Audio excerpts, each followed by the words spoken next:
I always love it when he's in studio, but he is out campaigning, as I guess he should be. He is John Kovacs, conservative candidate for Congress in CD3, and he joins us by phone. John, how you doing out on the campaign trail? Very well. I'm doing very well, and we're looking forward. We're in the home stretch, and we're looking forward. We have a lot of good things coming up that we're going to be launching in the next couple of weeks, and we're looking forward to a big finish. I was thinking of you the other day, and I was thinking, you could end up being in Congress in January, and we could still have a war going on in Ukraine. Can I ask you what you think of the Biden strategy, and more importantly, how involved should Kamala Harris be, the vice president, in all of this stuff going on in Ukraine? I'll start with her first, okay? She should not be at all involved, all right? And I'll end that with an exclamation point, exclamation point, exclamation point. Now we'll cast her to the side. With respect to the Biden administration, they are doing everything they can possibly do to really stay out of it. And as a result, we turn on TV every day. I hate to sound like a parrot, and that country is literally being obliterated. It doesn't matter whether they hold the troops off or not hold the troops off. At the end of the day, there's going to be nothing left of that country if this thing continues. What the administration should be doing, and what I would be pushing for if I was in Congress, you hear a lot of people issuing a lot of different advice. With respect to fly zone, no fly zone, et cetera, and missile systems and all that. What we really need to be doing, the president really needs to be doing, he needs to get himself to meet and broker those negotiations between Russia and Ukraine. That's where he needs to be. That's what he needs to be doing. He's not doing that, and for good reason. Nobody, he has no credibility. He has no weight. He's viewed as weak by literally both sides. Nobody wants him there. I mean, if you're paying attention to what was going on in the news, did not Vladimir Putin have a long conversation with the French president not too long ago regarding the war? A couple of days ago. He didn't talk to Biden. Biden is the leader of the free world, so to speak, the superpower, United States. Nobody picked up the phone and say, why don't you help us out of this mess? They don't, and he's got nothing to offer, and that's really a shame. And that's why, all the stuff that we're doing on the sidelines, we're on the sidelines. We're not at all involved. And matter of fact, it's Russia who's brokering the nuclear deal between us and the Iranians. How pathetic is that? How ironic, by the way, right? Yeah. Let me ask you. The president flew to Brussels. He met with NATO and other allies over the course of the last few hours. What do you expect to get out of that trip? And is there anything new or groundbreaking that we're going to see out of this trip? Well, he is going to, or NATO is going to, they're going to certainly reinforce the NATO countries and the NATO alliance and really look to fortify their troop strength and the munitions and things like that. In the unlikely, and I'm going to underscore, in the unlikely event that Russia decides that Ukraine just isn't enough and they want to take on a NATO country as well. And again, it's I get if somebody kind of on the inside who pays attention to this very acutely on literally a daily basis, I see it as posturing. I don't see it as the only way to really get something done. And if you've made the determination, which they had, that hey, we're not going to get involved, we're not going to put boots on the ground, we're not going to wire the war and possibly start a World War III between two superpowers who, by the way, have never fired a shot on each other, and I would agree with that. But you have to do something else. I can tell you what President Trump would do. You know what President Trump would do. What did he do with the North Korean leader? He got in a plane, talked to the guy, and I've said that. I said that here. And if had President Trump been president, Russia would not have gone into Ukraine. Unfortunately, that ship has sailed. What they need to do, they really need to take from the diplomatic perspective, they really need to take the bull by the horns and really get in there and negotiate. For one, a ceasefire, and two, for this thing to stop. And because 10 years, 20 years down the road, Vladimir Putin will be 90 if he even lasts that long, but you'll have 44 million people who are displaced who are not going to forget what their next-door neighbors, the Russians, did to them. And you will have strife between those two countries literally for the next 75 years. If, even with Putin, with both Putin and Biden both long gone, we're going to have to deal with that type of continuous turmoil. And that's why it's all important for these two countries to kind of us to take involvement and get these two countries together and really take the upper hand and stop and really put an end to what's going on and try to find a resolution to it, because it can be done. Look what happened. We dropped 2 atomic bombs in Japan, and now they're our best ally. It can be done, but you have an administration that doesn't really have the fortitude to do it. Again, John Kovacs joining us, conservative candidate for Congress in CD3. He's out campaigning today. Let me just ask you, I have a good friend who says, I could care less what happens in Ukraine. It's half a world away. It doesn't impact my life directly other than gas prices. What is there in it for the American people? Why should the American people care about what's going on in Ukraine? Well, for starters, we'll be taking in 100,000 Ukrainian refugees, number one, and so they'll be coming to a city near you. And I'm not saying there's anything wrong with that, but so they're going to be in your face. They're going to be there. You're not going to be able to escape it by not watching the news. And 100,000 may give rise to 200,000, because right now you only have 3 million people who have fled. You're likely to have upwards of 10 and more million people leaving that country as this thing progresses. So those refugees have to go someplace, and Europe is really not able to take care of them all. So they'll either be coming here, or we're going to be sending massive aid packages over there. So that's going to affect our budget. That's going to, you're not going to be able to escape it.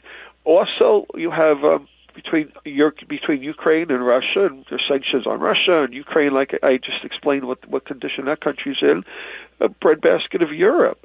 So now those European countries are going to be looking for wheat and elsewhere, driving up the wheat prices here, again, driving up your food prices. Fertilizer, we talked about this a couple of weeks ago. Russia was a main provider of that. Thanks, there's sanctions in place. I don't think the farmers have found an alternative source to the degree or magnitude that they need. So food, that again is going to contribute to higher food prices. We've talked about gasoline and oil ad nauseum. We don't need to talk about that. There's not going to, the war as in conjunction with the domestic policies that we currently see going on is really going to put everybody in a bind, and people are going to be feeling it on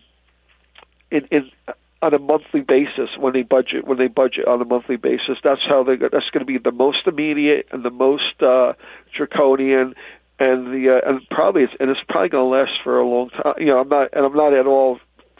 I'm speculating to the point that it's going to last through the election. It's going to be with us for this year, and it could potentially even put two quarters of negative growth is a definition of a recession, and we might find ourselves there. So there's not going to be any way around it. We're already in an environment where we have the lowest. We rebound the least. We have rebounded the least following COVID. We still have a very high unemployment rate, and that's kind of due to get where. And the other thing is too, how many people are going to be vacationing in Vegas if the economy gets worse? I mean, we definitely live off the discretionary income of others. So it could get worse before it gets better. I want to ask you, I know that House members don't vote on confirming Supreme Court justices, but I'm curious what you think of what you've seen from Ketanji Brown Jackson, the newest Supreme Court nominee. She has completed her testimony, and they hope to vote by as early as April 4th on the Senate Judiciary Committee. What do you make of her testimony? What do you take? Is she as radical as a lot of people say she is? I think she is all that and more. If you've paid attention to that a little bit, Senator Ted Cruz was when it was his turn to confront her, so to speak. He was bringing up critical race, and some of the other senators were talking about some of her judgments, her judicial judgments with respect to